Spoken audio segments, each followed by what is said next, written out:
All right. Let's talk about why Shedeur Sanders, the quarterback out of Colorado, fell in the 2025 NFL Draft. I have three major reasons as to why I believe this happened. And also at the end, I want to talk about why we should not, or why maybe y'all should not, because I'm not, why y'all should not be trying to dunk on Shedeur Sanders and should actually try and reach out a hand and try and help him up onto his feet.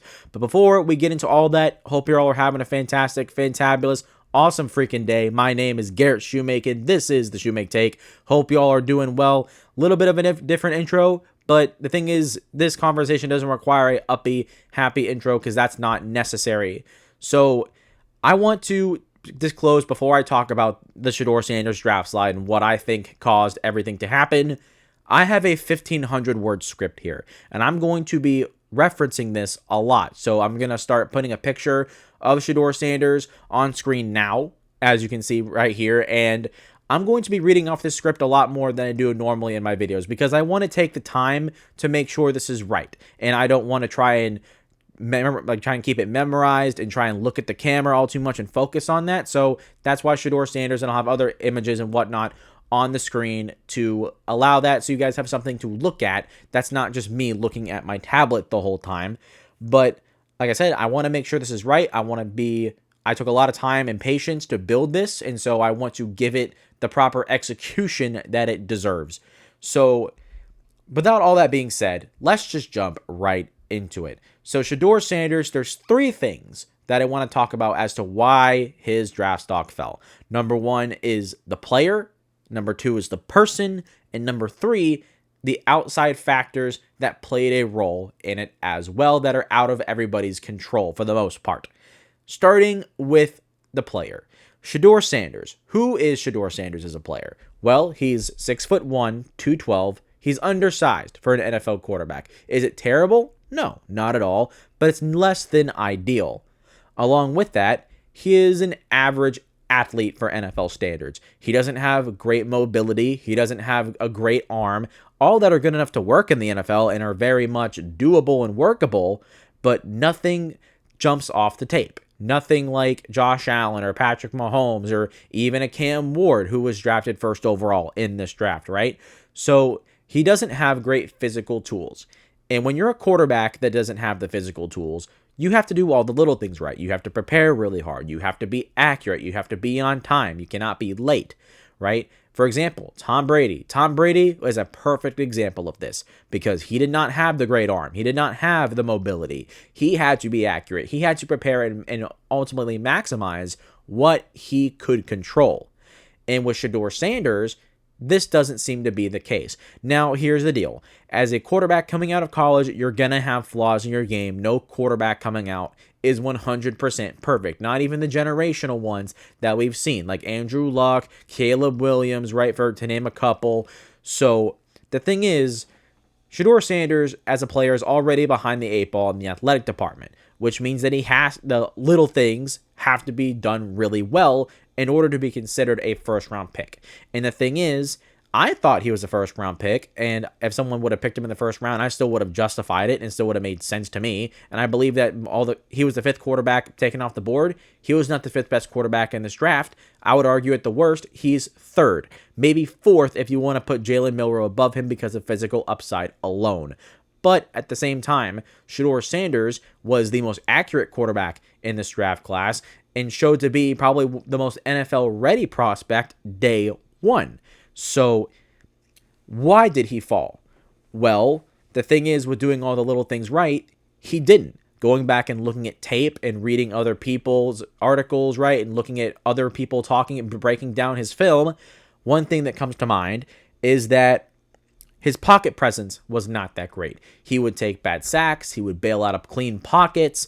And what that led to was pretty much the structure of the offense breaking down when it didn't need to. And when you mix that with some other things that we're going to talk about here later on with the person, things get a little bit more interesting. But with all that being said, clearly the NFL they were not as high on him as we were, the media, the fans. We saw him as a first-round pick. The NFL did not. And that is a clear disconnect between us and the people that are actually making the decisions, right? So there's that. Along with that, it was going to be an uphill battle looking back, but that is not to say that he couldn't have done anything to help himself, right? You know, someone in his situation, there's a lot he could have done. He could have done workouts, right? Could have, he had got to ace the meetings, right? But that is where the true issues begin for me.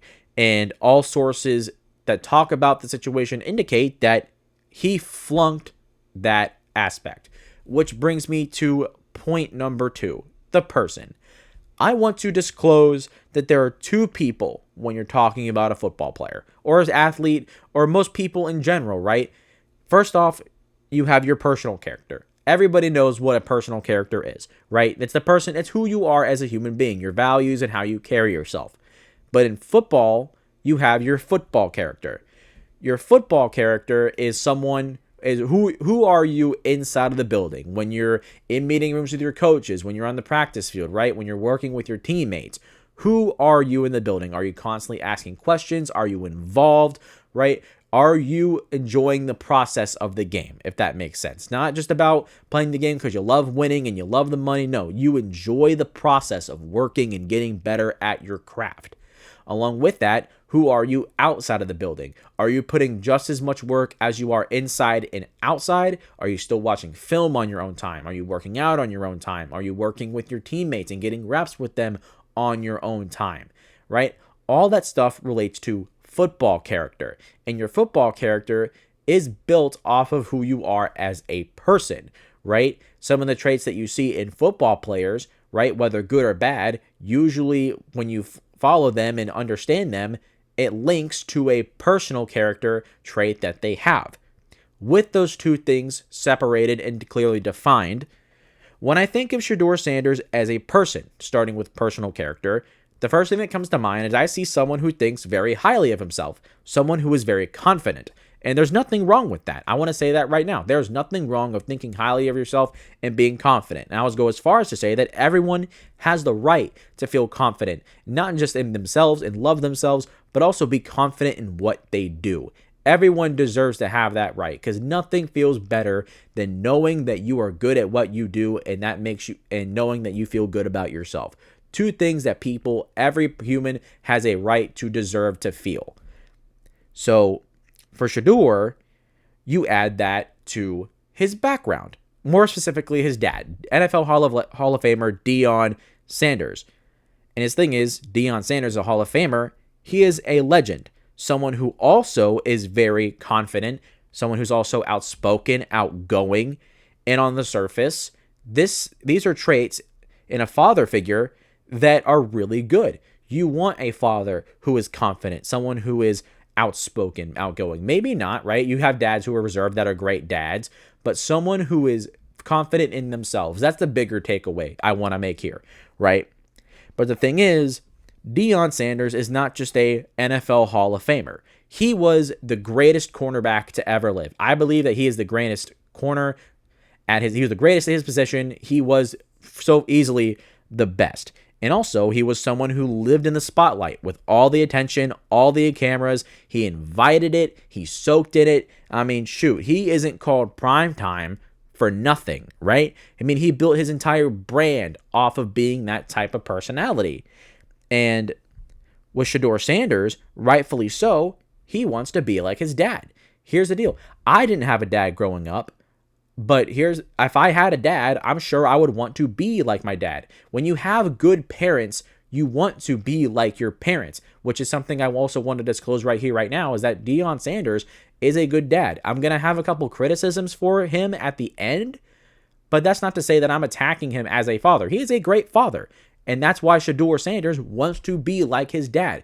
You are not a good parent if your parents don't want to be like you. If your parents want to be like you, that means you are a good parent. That is a good thing. And so rightfully, Shedeur wants to be like his dad. He wants to be like his Hall of Fame legendary dad, Deion Sanders. But that's where the disconnect comes in. As a person, There is a YouTuber I follow. I don't watch him much anymore, but he's one of the biggest influences in actually me creating the Shoe Make Take. His name is Zach Schaumler. He does Strong Opinion Sports. And after this video, I highly recommend you go check out his channel and watch his video he made on this topic. One of the things that he wanted to talk about, and I'm going to reiterate it here, is that Shedeur Sanders is a quarterback. Deion was a corner, where his personality and how he acted on the field is almost necessary to play the position, right? And there's more things that you can get away with. With Shedeur being a quarterback, quarterbacks can't act as how a wide receiver or a defensive back acts. Quarterbacks are meant to be the leaders that are calm, collected, composed, right? Kind of like a CEO at the top, or a nucleus, if you will. There's a different mentality that comes with being a quarterback because there's more on your plate. You have more responsibilities, right? You have a higher duty on the team. I mean, you are the face of the franchise, right? If you're the quarterback, that's how important the position is. So there's certain things you just can't do and get away with. You have to carry yourself differently. And I think that needs to be said. And when you have a quarterback like Shedeur with more of a personality akin to a non-QB like his dad, that can create issues, which ends up leading to the next part where I want to talk about his football character. I don't know if you heard my stomach growl, but if you did, I'm sorry. Continuing on with his football character, Albert Breer of Sports Illustrated wrote a really nice article, which y'all should read at the end of this video. And in the article, this is what he wrote about some of the experiences teams had with Shedeur Sanders during the combine process. Quote, "A lot of times in combine meetings, teams will have a player's worst plays ready for him when he enters the room." So that's something that, going off for a second, that is something teams do. They will have your worst plays in there, and they're going to ask you what you did wrong and how you can fix it and make it better. These are things that not only are you, as a player, not only are they doing this to get you to show some humility, right? Show that you're coachable, but also, do you have the knowledge to know what you did wrong and also fix it, right? Stuff that shows that you can be developed. That's the point. Going back to the quote, along those lines, one had a particularly rough interception teed up for Sanders in Indianapolis. When asked to explain it, Sanders didn't take blame. And as they dove deeper into it and how it might relate to the NFL level, Sanders simply concluded that maybe he and the staff he was talking to might not be a match. Continuing quote, ahead of another visit, he got an install with mistakes intentionally planted on it, done to see if a quarterback would catch them. Off quote, that's another thing that they do. Back to quote, Sanders did not catch them, a coach called him out on it, and the resulting exchange apparently was not pretty. So that's the end of quote. Going back to conversation now. Okay, that's not good. That's really not good. And when you're already behind the 8 ball when it comes to your profile as a player on the field and you screw up interviews, that's not good. That's really not good. It's alarming even. The interviews, here's the thing, combine interviews are the most important part of the NFL combine. The workouts are the least important thing to NFL teams. The thing is, the interviews are not about learning about a person. Teams have already seen these players. Scouts have talked to them maybe after games, right? They've watched all the tape they have available to them, right? There's no more tape they can put on. So going to the combine, these interviews they're not about learning about a person. They're about confirming what you think you know about who they are as a person and who they are on tape, right? It's about confirmation, not learning. Does that make sense? Okay. And so this is where I think he tanked his stock.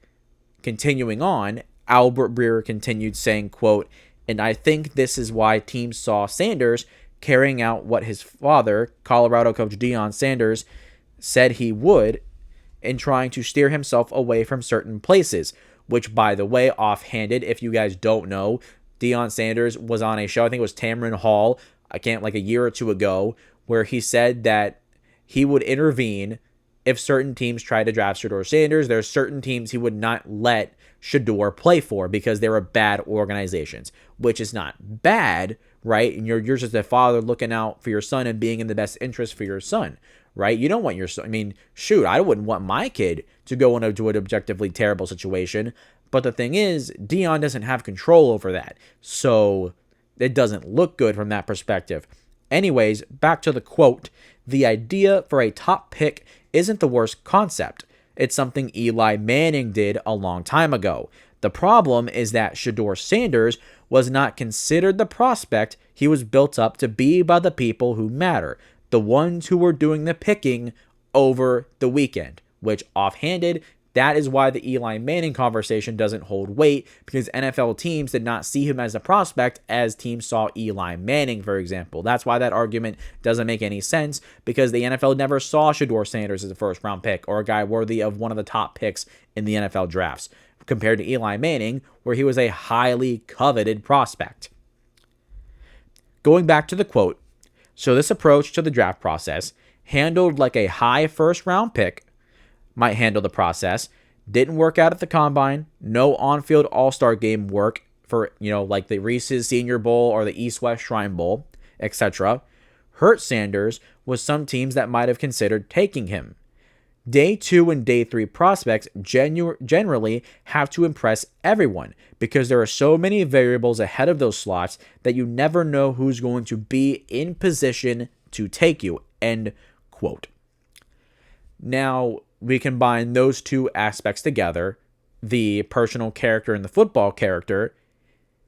So now Shedeur Sanders comes off as a person who thinks highly of himself, which again isn't wrong, but add on the football character aspect, someone who is not mature or has the self-awareness that he needed to have to take the draft process way more seriously. And the thing is, if NFL teams don't think you take football seriously and you're not taking the process seriously and respecting it, more than likely they will not take you. You will not be drafted.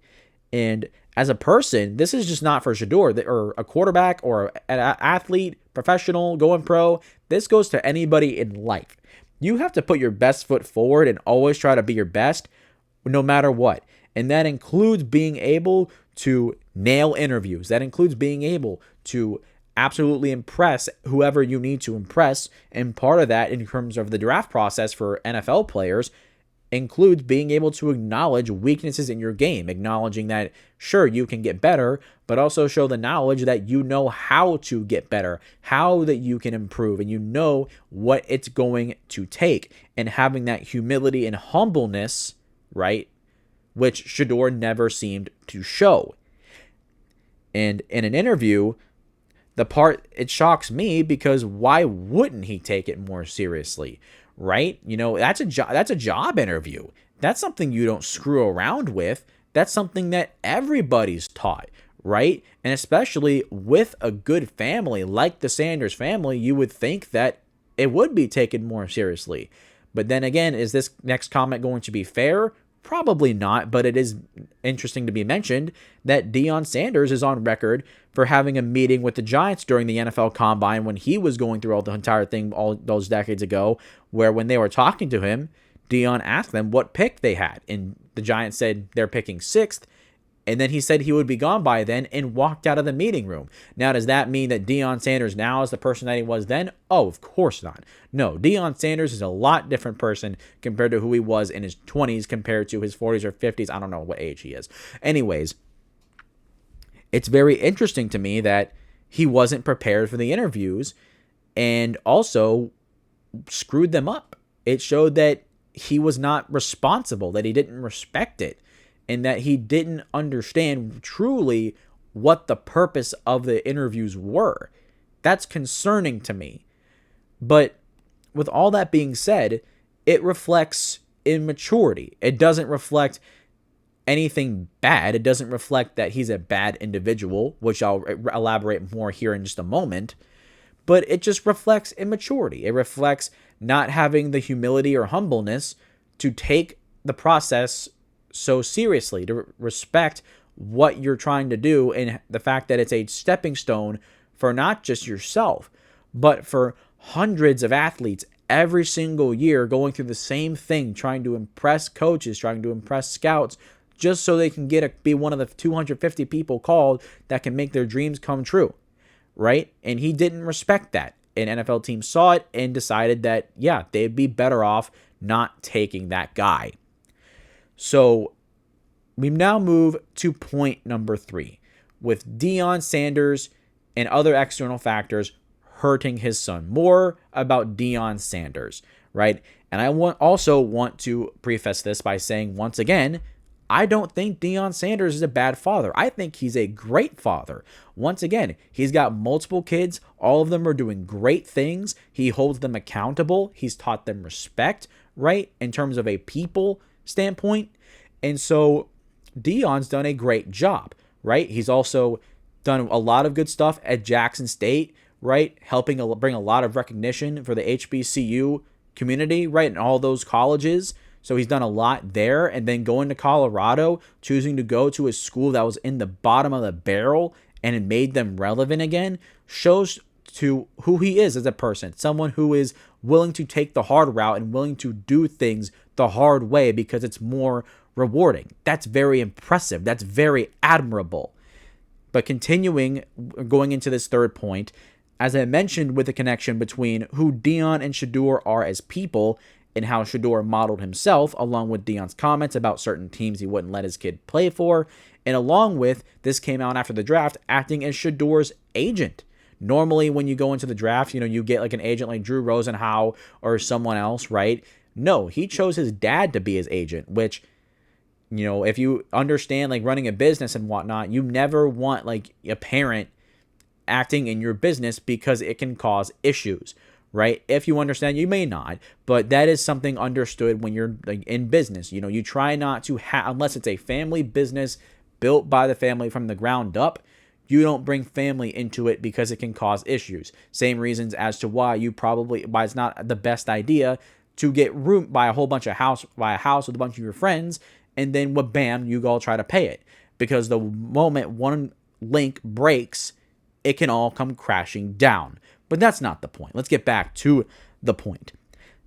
While it's not his fault, Deion is a big personality, and with his career and his legacy and his brand that he has built over the course of his life, one thing that is true, and one thing that will always follow Deion, is the media.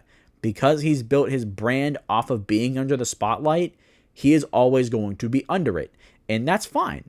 But the thing is, that's ultimately going to follow his son, and when you have a son who is a son of a NFL legend, probably the greatest corner, in my opinion, the greatest corner to ever live, that's going to bring a lot of media with him. And if one thing has been confirmed and one thing has been true about the NFL, it's that they hate the media. They don't want any part of it. If NFL head coaches and GMs and owners could choose to not engage with any media personnel, not go to any press conferences whatsoever, they would. For instance, Hard Knocks, HBO's show, right? NFL teams have openly shown their disdain for not wanting to be on the show because having cameras in the building is a distraction to them. They don't want to have cameras just getting in the way of their work, distracting their players, right?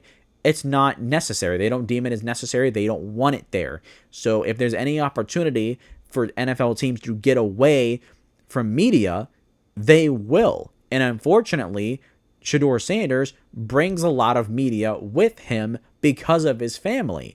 And for someone who's going to go on day 3, right, or day 2, day 3 of the NFL draft, that's not who you want. You don't draft people on day 2 and day 3 if they're going to be big media guys because it's not worth it, right? It doesn't make sense compared to a first-round pick. Oh, yeah. I mean, of course, it's a first-round pick. Those are guys that are expected to change their franchises, correct? So you get to that, and this is something Zach Stromler also said, referencing Strong Opinion Sports, and this might be controversial, but I think he made a really good point in where Shedeur probably needs to separate from his dad a bit. He's always had his dad in his corner throughout his entire life and always will be, right, as a good dad is. But he's also Shedeur's coach throughout high school and college. I think his only coach his entire football career to this point, which that means something. And again, that's not Deion's fault. But all of this being said, it's a bunch of circumstances that have become unnecessary extra baggage. And ultimately, it's reflective because Shedeur did not do what he needed to do during the draft process. I still believe Shedeur Sanders could have been a first-round pick. And had he nailed his interviews, gone to at least a couple of those workouts, right? Had he taken the process more seriously and had the self-awareness to realize where he stood among NFL teams and where they had him ranked and evaluated at, he could have nailed the interviews, he could have nailed a workout or two, and before you know it, he probably is a first-round pick because NFL teams see that, hey, he may not be the most physically gifted athlete, but he's shown traits of being NFL ready, right? He's shown that the little X's and O's things he can do right, and then in the interviews, we saw that he can improve on those, and he knows that he can get better, and he knows how to get better, and is willing to take the coaching to make it happen. And the thing is, quarterback isn't just about changing your franchise, right? Propelling your franchise into a new age where you're a contender for years and years to come, right? That's the big thing when it comes to quarterback. Like, that's the grandiose thing with drafting a quarterback. The ground reason as to why you draft a franchise quarterback is not just because they can win you MVPs, more games, more Super Bowls. It's because they bring stability to your franchise. And this is something that I said about Shedeur Sanders way back earlier in the college football season, is that while Shedeur Sanders may not be a top 10 quarterback in the NFL in terms of talent, he is what I would call a franchise stabilizer, a guy that will come into the NFL, be a good, really good starting NFL quarterback, and give you stability from that position for a long time and allow you to build a great roster around the player, like a Jalen Hurts or a Jared Goff, for example. These guys are not the most physically gifted, most insanely talented athletes in the world. Well, Jalen Hurts is very talented and very physically gifted, right? One of the best dual threat quarterbacks in the NFL, but he's not like a Josh Allen. He's not like a Lamar Jackson, for example, right? But these guys are very good enough, or more than good enough, to be capable and really good starting quarterbacks in the National Football League. And if you build a great team around them, you can win a Super Bowl that way. That's how I thought Shedeur Sanders was as a player, and that's not bad at all. If you're someone who can stabilize a franchise, that's a great thing. That's a really great thing. For example, going back to Detroit, look at where Detroit is now, and look at where they were 5 years ago. They brought in Jared Goff, and him, along with a couple other factors, he has stabilized the Detroit Lions franchise and has made them the best they have been in decades. That matters. That means something. And I believe that Shedeur Sanders can be that guy. I do. I believe that. He has the talent to where, okay, he's shown that he can do the little things right, and he can make it work at the NFL level. But I want to conclude with saying that do not attack Deion Sanders. Do not attack Shedeur Sanders. Don't be those people that are championing his draft slide. Because Deion, like I said, one heck of a dad, right? And another thing I also want to mention, I talked about, all of his kids doing great things, right, with great opportunities, and the fact that he works really, really hard and chooses the hard route because it's more rewarding, which goes to who he is as a character. But also, you look at who his kids are. His kids are good kids. All of them are. Shedeur, Shiloh, and they have another son, right? And I know he has a daughter as well. They don't get into trouble. They're not terrible human beings. You don't hear them, throwing their garbage on the ground. You don't hear them being rude to customer service people. You don't hear that about someone with the last name of Sanders. Along with that, I would go as far as to say that Deion Sanders is a greater father than he ever was as a player. And I mean that. That is really hard. It is really hard to be a person like Deion Sanders and raise 4 great kids. I want to say that, and I can't stress that enough. And I'm not saying that because I'm glazing or because I'm trying to like make the situation sound better or try to cover my butt. No, I'm saying that because I want to make it clear. I want to make it apparent. And also, I genuinely believe that Deion Sanders is a great father. I believe that. I've seen enough. I've seen enough to know who he is and know he is that type of guy. As for Shedeur, I know that it can seem really hard to root for a guy like Shedeur, where he's very confident, cocky, and then immature as well. And it's easy to hate and kick people like that when they're down. But times like these are where you need to really root for him. And I'm rooting for him very much so. Reaching out a hand and trying to pick someone up and giving them an opportunity to try and redeem themselves does so much more good and does so much better for everybody involved. Because for Shedeur, he knows that people have his back and believe in him, right? He helps him build his confidence and redeeming himself and doing what he needs to do to get better as a player, right? It's good for Shedeur. It's good for Deion, right? For his family. It's good for the fans. It's good for the organization, for the Cleveland Browns who ultimately drafted him. It's good for everybody involved. And the thing is, Shedeur Sanders is not a bad person. He doesn't get in trouble, and he has clearly worked his butt off to get where he's gotten in his football career. He's an NFL quarterback. Whether it's first round or seventh round, he made his dream come true. He was one of 267 people picked out of the hundreds upon hundreds that went into this entire thing hoping that they would get their name called on draft weekend. He did that. He made that happen. If he didn't care about football or truly didn't take football seriously, he wouldn't be in the position that he is right now. He wouldn't be. That's a fact. And he's got a great family. He's blessed with all the opportunity to make his dreams come true. And in a way, like I said, he made it happen. He made that work. And he was on a conference call with media personnel after he was drafted by the Browns. And I want to bring this to attention. Here's something that he had to say. Yeah, I don't feel like I feel like talent is everywhere throughout the draft. It's about just being picked and who sees your value. That's pretty much it. Because it's a lot of valuable players that go, in the rounds after the first and second. So I'm a product of one of those, and I understand you can't really categorize. I'll say my talent. I just got to prove and show what I'm capable of. But what fuels me is my purpose in life and understanding the route that's now that we're going to have to take. Understanding that I was able to get an opportunity when a lot of people didn't want to give me an opportunity. So that's what I'm truly thankful for. So that's what fuels me. Do you hear that? I think what he said here was great, and it's a great step in the right direction. There's no doubt that he's gotten a big piece of humble pie, and he's got a chance to eat it, right? He's got to sit down and eat it. But with that comes a great opportunity to make things right.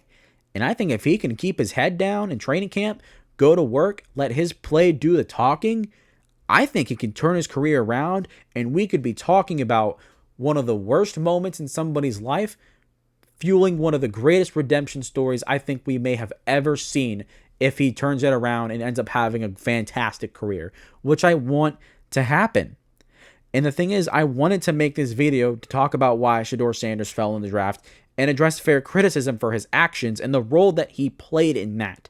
But by no means did I make this to hate on him, trash on him, or jump on that train, or because I want him to fail. I want him to get better. I'm rooting for him. I want him to improve. And if he ended up having a great career, or shoot, even if he managed to become just a starting quarterback in the NFL and have stability in the league, I would be overjoyed for that. I would be overjoyed if he is able to make a successful career in the NFL, because it showed that he was willing to do the right things to make his wrongs and be the best version of himself that he can be.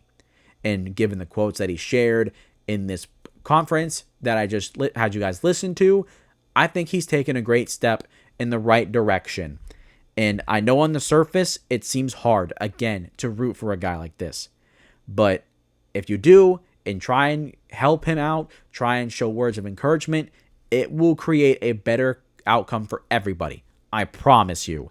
And with that being said, to finish, I'm going to keep my eye on Shedeur, and I cannot wait to make an update video, whether that's in training camp, during the preseason, right? Or God forbid he works his tail off so much that he ends up becoming a starter week 1, right? That would be awesome. It'd be so much fun. And so one of the biggest NFL stories in NFL draft history is, that book may have closed. That chapter may have closed. The draft may have come and gone. But Shedeur Sanders' story is just beginning, and I'm very excited to see where this goes.